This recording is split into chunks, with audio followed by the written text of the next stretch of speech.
Deus, salutaris nostre, Dominus Deus, Deus, Deus, Deus, Deus, Deus noster,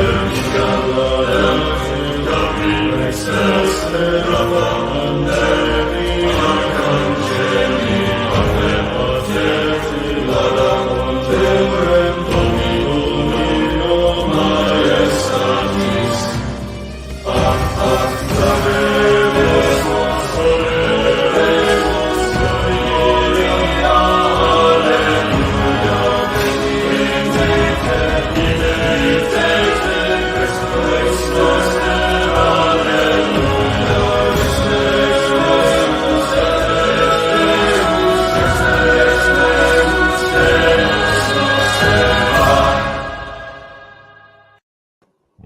How's everybody doing today? It's Christian Wagner. I'm the Militant Thomist. So today we're going to be having the next installment of the life of Pope St. Pius X. I know you guys are really excited for this one. And we're going to be going over his life as a bishop. And then next we'll be going over his life as the Patriarch of Venice, and then as a cardinal, and then as a pope. So before we get into it, remember to share this video with, I always forget to tell you guys this, but it really helps me out if you share this video to those who would be interested in studying the life of Pope St. Pius X. That would really help me. Make sure you like and comment to absolutely annihilate that algorithm. And if you really appreciate what I'm doing, become a patron at patreon.com/militantthomist, and the link should be in the description below for all of the other stuff that I have going on, including the Discord and everything like that. So let's get right into it now. So in 1879, the bishop, and this was the bishop of the diocese that he was residing in as a canon, Bishop Zanelli, died. And Pius was elected to be his temporary replacement. So at this point, Pius wasn't elected to be the bishop, but he was the vicar capitular. That was his title. And it was kind of similar to the role that the Cardinal Secretary of State takes when the Pope dies. He was just leading the diocese. For the next year, he didn't have any sacerdotal power as the bishop and wasn't elected as the bishop. He was just the guy for the job while they were preparing to get another bishop. And during this year, he really showed himself as a wonderful administrator, and he accomplished a lot in his short year. And everybody began to take notice of his administrative powers, because before, everybody had taken note of his abilities as a preacher. People had taken note of his personal piety, but he really hadn't had much opportunity to shine as an administrator. And this was a wonderful opportunity for him that would set him up for his future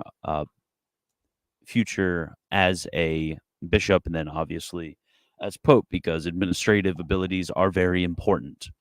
So in 1882, he was moved to the Diocese of Padua to work in a different diocesan position for the bishop over there. And I wasn't able to really find out what this position was, but it was, I'm assuming, similar to his position in his previous diocese.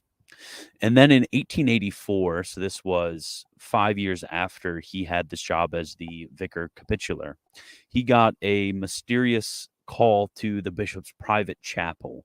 And usually this is not something which happens often. Usually you don't get a call to your bishop's private chapel. And the bishop came in and told him to kneel down before the Blessed Sacrament, and they sat there kneeling in silence, praying. And then the bishop handed him a private letter from Rome. So this is a bit concerning. So he opened the letter and realized that he was being elected to the bishopric of Mantua. And Pius absolutely flipped out. He started weeping. He felt himself to be very unworthy of the position of a successor to the apostles. So he went ahead and he wrote Pope Leo XIII, who had elected him to this position.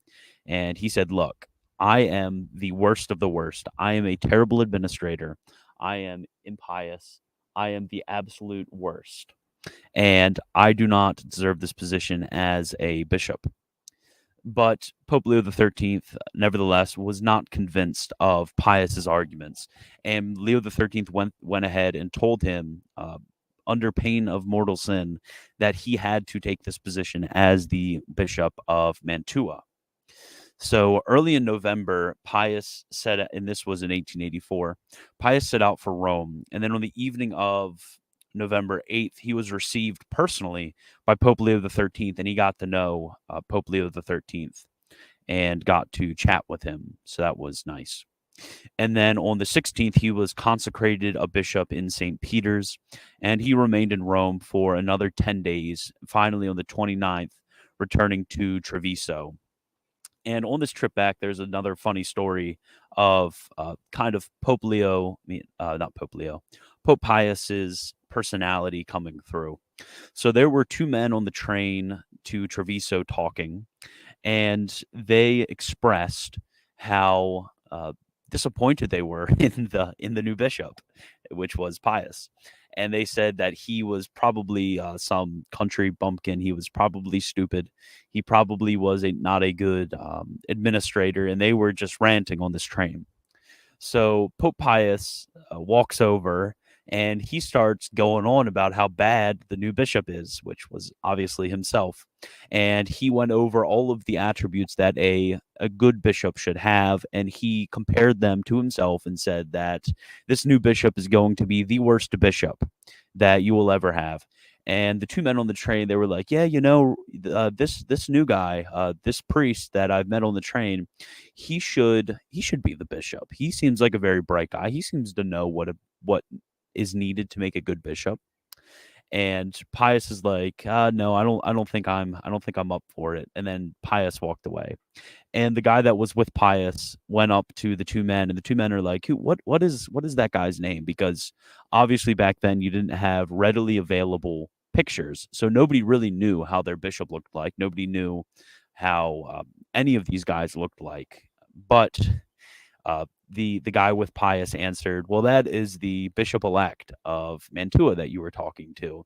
And that, I don't know how they responded, but that is one of those stories of Pius and his love for playing tricks like that on people. He just found it to be hilarious. So Pius went back to his seminary to say goodbye, but he found that he could not say goodbye. So Pius actually just left a note and secretly slipped out of the seminary and went back to his diocese for the first time. And when he had went to the bishop's palace of his diocese, he had the people of the city had heard that he was coming, and everybody gathered outside of the bishop's palace. There was the whole town, all of the clergy, the wealthy families within the city. There was everybody outside of the bishop's palace, and they wanted to see the new bishop. So he went out on his balcony and he gave him the episcopal blessing. And this was very, very interesting to me. I was thinking during reading this point of the story in the late 19th century, this is really something that we only see nowadays when it comes to the election of a new pope. But when it comes to crowds forming, giving the blessing to the people and everything like that, that actually wasn't formally something that was just done with the pope. Every time you would get a new bishop, this is how people would act. So it's something that we've really lost in the way in which modern Catholicism works. Is we don't have this same fervor for a new bishop like they used to have for every single see. This wasn't just something that happened with the pope. So when it comes especially to the background of the city of Mantua, it is regarded as a very rough city. It was called a fighting city, and it was famous for being actually the birthplace of Virgil. And throughout the pre-Renaissance, Renaissance, and post-Renaissance era, it was a very corrupt episcopal see, and it was held by some members of the family of Gonzaga. It's kind of like how you think of how the See of Rome was during this era is there was a lot of these wealthy families who would basically try to buy and take over the See of Rome. It was like that, unfortunately, with a lot of the diocesan sees throughout Italy and then throughout Europe. So the spiritual state of the diocese also was pretty terrible. There were strong divisions between the clergy and the people. They definitely did not like each other. And the seminary, which was very recently founded, didn't have any students. It had a few, but basically there was no students. There was no vocations in this diocese. There were parishes left and right, especially throughout the countryside, who did not have a priest, and there had almost there nobody could remember the last time that they had a diocesan synod. So Pius had his work cut out for him. He had been given a very bad diocese, which means that this wasn't really a punishment, but it means that the Pope had a lot of hope in Pius. So he really had to set himself to reforming a lot of these errors, and we'll see this in the future. That Pius is definitely known as a reforming pope, and he was like that always. He was a reforming priest, as we saw.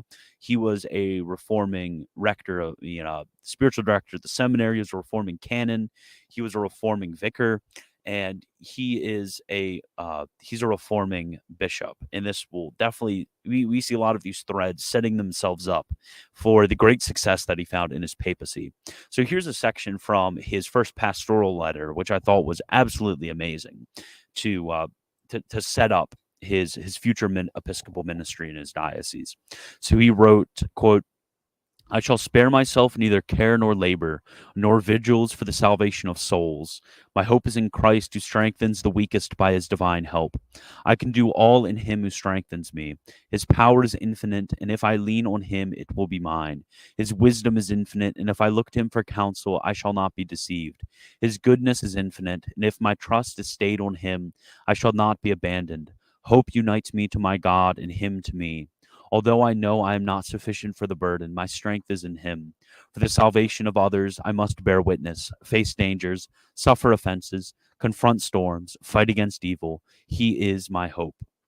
So when it comes to those various issues that were in the diocese, he first began to set out to reform the seminary, because I mean that is really the heart and soul of a diocese. Is if you do not have vocations, then your diocese is really going to fall apart. We see this happening a lot in, unfortunately, the Western churches, a very strong lack of vocations that needs to be reformed. But nevertheless, with Pius, within a year, he went from barely having any seminarians to having 147 seminarians at the seminary. And when it comes to reforming it, he also had reforming the diocese, that is. He also convoked a synod in order to organize the priests to serve all of those empty parishes throughout the countryside. He said, look, your days of laziness, just chilling in your single parish, those are over. You need to serve multiple parishes. You need to serve all of these parishes without the priest. He had a very strong doctrine of the Eucharist and the necessity of the Eucharist. And then also a very strong view of sorry, one of the dogs is just growling. That's super weird. So he also had a very strong view of the necessity of the priesthood too, that you needed priests in order for the people to flourish in their faith. But there was a problem with all of this success. Pius was really suffering from success, and like the DJ Khaled sort of meme, suffering from success. That was Pius. So he had all of these seminarians, but the diocese was still very poor. So they had all these seminarians, but they couldn't feed the seminarians. The seminarians had no food. So what Pius did is Pius sold all of his possessions that he had back in his hometown, because he had a few fields and stuff back there still, and he gave away all of his money that he got as bishop. So as we see this, we see a trend of him just giving away all of his stuff in order to temporarily feed the seminarians until they could get a little bit more money to be able to feed them. So during this time in his life, there's also another funny story that happened. So he had a very open office, as we'll get into a bit later. He didn't schedule meetings anytime during the day. If you wanted to visit the bishop, you could just show up and be able to sit down and talk with him about any of the issues that you had. So there was a certain man who came to his office and requested to see the bishop, and he actually Pius was the one sitting out there, and he thought that Pius was the bishop's secretary because again, there's no well, there is photographs back then, but there isn't really this mass media sort of thing. So people didn't really know how Pius looked like. They really didn't know how their bishop looked like unless they had personally seen him. So he kept talking to what he thought was the bishop's secretary, because the bishop's secretary would usually be a priest. So, I mean, the guy was right to talk about his problems with him. So he went on and on about his problems, and Pius really was consoling him. And then at the end, this man made the comment that he was really glad that he could talk to the bishop's secretary rather than the bishop, because he was really worried about talking to such a man as the bishop, to talking to somebody so prominent about his issues, and that he felt like he couldn't do it. And then Pius was like, "Surprise! It's me. I'm actually the bishop," and he chastised the man for having this view of the episcopate, that he was really his servant and not somebody to be feared talking to. So also another practice that Pius had is Pius recognized that when it came to parish priests, because he had been a parish priest, that oftentimes episcopal visits would be a burden to them because they made almost no money, and having to prepare for the coming of the bishop from a poor parish would cost a lot of money, and it would become very difficult. So Pius ordered that when he visited a parish, that there wouldn't be this great pomp, that he wouldn't stay in the best house or anything. He would just sleep on the floor of floor of the church. That's where he would where he would go. And that the only thing he did request is that the only preparation made for his reception is that they would say mass, and they would say a good mass. They would have a very solemn mass they would have an episcopal mass. That is the only request that he had, is because of his very deep devotion for the Eucharist. And because of his money problems, he actually had a very interesting solution. So what he did is he wrote a letter to the mayor, and this is in 1880s. This might be 1890 by this point, but this was in 1880s Italy. So there wasn't this same church-state relationship. It was very, very rocky at this point. It was very rocky. The church and the state of Italy were definitely not on the best terms at this point.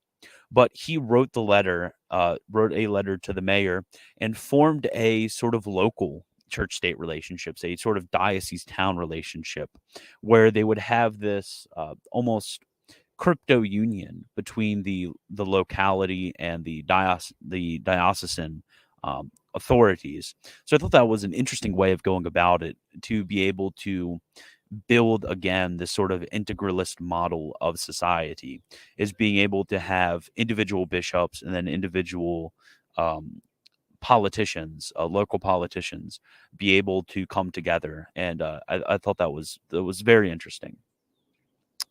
So again, Pius had a very strong emphasis on education even during this time. So he built many, many schools throughout his diocese for the education of children. And again, he built up the seminary.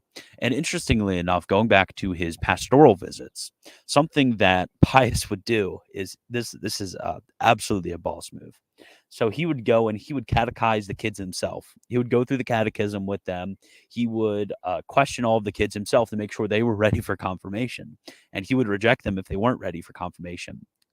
And what he would do is, if the kids weren't ready, or he heard from the local priest that the parents of the kids were not taking their kids, or forcing their kids to go to catechism, he would go to the parents, and he would threaten them with excommunication. And he would just, like, Pius was said to be a very mild-mannered and gentle man, but he would absolutely flip out if he heard that parents were not giving the kids their birthright as baptized Catholics and not taking them to catechism. He would absolutely just wreck them if they wouldn't take their kids to catechism. And then another thing that he did is when he would make these pastoral visits, he would insist that Gregorian chant be implemented, and he would help with the training of the people and choirs for having Gregorian chant in their churches. And you see this again in his papacy, is that Pope Pius, as a priest, as a bishop, as a pope, no matter what level Pope Pius was at, he was implementing these same reforms at every single level. And this just shows us a model for priests and bishops, that they don't really need to be, they don't necessarily need to be pope in order to make a lot of these reforms, but reforms really start on the parish level, start on the diocesan level before they even go to the universal level, which is eventually where he took it. So the way in which his day looked like at this point, I thought it was interesting. The way in which his normal routine was outlined. So at 5 o'clock in the morning, that is when he would celebrate mass in his private chapel, and then right after this, he went to confession at the cathedral, and it wasn't really clear whether he was confessing or whether he was hearing confessions. I'm assuming he was hearing confessions, because daily confession would be interesting to say the least, especially from a pious man like him. I'm sure he wasn't confessing mortal sins every single day at the confessional. I'm assuming he was hearing confessions every single day. So then he would go to breakfast after this, and all he would eat would be a piece of bread and a cup of black coffee, which is a very interesting breakfast. I think we should all implement the pious breakfast, which is cup of black coffee and a mouthful of bread. So then he began his day's work after this, and as I said before, he didn't have set hours for receiving visits. He would just do all of his diocesan work, and if anybody showed up, he would receive them. And it was said that no matter how distressed people would be in coming to visit Pius, that they would that his secretary would witness that he would hear people laughing because Bishop Pius as bishop was a very cheerful man, and he was able to bring people out of their sorrows, and people would always leave much better than they would come. So then, after all of this, in the evening, he would take a walk around the town and greet all of the people in the town. Because, I mean, at this point, as their bishop, um, and this is kind of sad that it's not this way anymore. I was just thinking about that earlier today. Is as bishop, he could just walk around town and people would know who he was. He would go and have conversations with them, and we're in such a how do I put it, cosmopolitan society. We're a group of people that love to just move around away from our localities. People aren't where their parents and grandparents grew up. I mean, I was blessed by that, but most people most people aren't like that. So you don't really know the people you even live near. It's very rare to even know your neighbors, much less be able to have your bishop walk through town and have a chit chat with everybody. So then after his walk, he would go back home, and at 9 p.m., he would say his rosary with everybody in his household. And after that, he would study until about midnight and then wake up the next morning and do the same thing. So he had also at this point, he was very good with cultivating a great respect for his authorities, especially for Pope Leo XIII. And during this time as bishop, it was the sacerdotal jubilee of Pope Leo XIII. Did I say Pope Pius XIII? I meant Pope Leo XIII. So here's a quote from one of the speeches that he gave, and I thought this was just showed his amazingly high view of the papacy and of especially Pope Leo XIII. So he said, quote, "Leo XIII is the guardian of the Holy Scriptures, the interpreter of the doctrine of Jesus Christ, the supreme dispenser of the treasures of the Church, the head of the Catholic religion, the chief shepherd of souls, the infallible teacher, the secure guide who directs us on our way through a world wrapped in darkness and the shadow of death. The successor of the Church is in the Pope. All of the foundations of our faith are based on the successor of Peter. Those who wish her evil assault the papacy in every possible way. They cut themselves adrift from the church and try their best to make the Pope an object of hatred and contempt. The more they endeavor to weaken our faith and our attachment to the head of the church, the more closely let us draw to him by the public testimony of our faith, our obedience, and our veneration. So the veneration was actually mutual. You at this time get a famous quote from Leo the 13th about Pius, because at this point, as an amazing administrator, still a stellar preacher and such, people began to take notice in an even wider circle than just this small area of Italy. And he began to get more worldwide fame at this point. And Leo the 13th said at his election to the bishopric, he said of Pius, quote, "If they, that is the people of his diocese, do not love their new bishop, they will love no one." So he had a very high respect for Pius, which will be seen even further at our next step when he becomes the Patriarch of Venice, one of the most important dioceses patriarchates in the world. So that's all I have for you. Thank you for coming here to listen. Remember to subscribe, Patreon, and all that stuff. So thank